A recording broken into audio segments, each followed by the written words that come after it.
السلام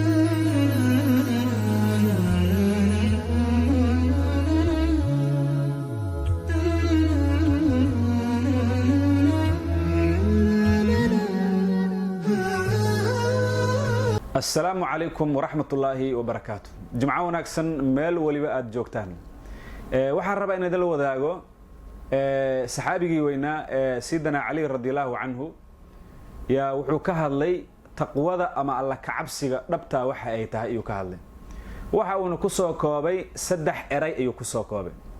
hadda waxaan rabaa saddexdaas eray inaan idin la wadaago maanta oo jumco ah dhamaantiin sida Ali wuxuu leeyahay radiyallahu anhu taqwada markuu ka hadlay wuxuu yiri waxa la raad taqwada الخوف من الجليل وعلى رضا الله سبحانه وتعالى إن لقبق سيدو كله والرضا بالقليل وحيركه إلهي وكسي أو لغو صبره الدنيا ده مكتوب أسك واحد إسكالي بعد تبدا وح إلهي كسي أو لغو صبره يا سيدو كله والاستعداد ليوم الرحيل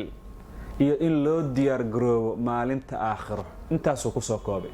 إلهي أو لقبقه waxa ilaahay ku siiyo lagu qanaaco ina heshid waa muhiim iyo sidoo kale aakhir oo loo diyaar garoobo jumco wanaagsan assalamu alaykum warahmatullahi wabarakatuh